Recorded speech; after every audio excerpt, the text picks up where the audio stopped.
strap the babies to their back so they could still do their gathering and all of their duties. But because the babies were strapped so tightly, it would actually flatten the skulls of the infants. Oh, interesting. Yeah. I don't even know how to describe this. Look at this thing. So this is one of the most bizarre things I've ever seen.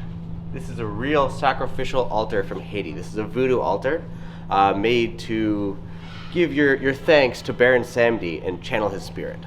Wow. Look at this.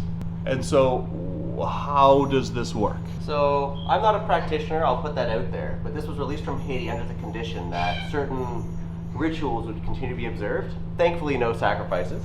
Yeah. But offerings are made to the Baron of rum. He always has to have rum and tobacco. But we found that people would come, and in the neighborhood, they actually give offerings to the Baron for protection and good health. So we had to put an offering bowl out because our cabinets were getting covered and stuff. Right. Yeah, so the Baron, among other things, I mean, he's the party god. That's why he's got to have the rum. But he is also the Loa, the god of death. But it doesn't necessarily mean he's like the Grim Reaper, he's out to get you. He's the one that controls the gateway to the underworld.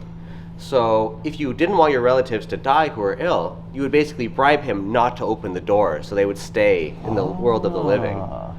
So although this is spooky, the intention isn't necessarily for it to be like a horror object. Right. But it does have some attributes that you wouldn't want to mess with, like the mirrors to reflect the other world and the little voodoo dolls hanging out here.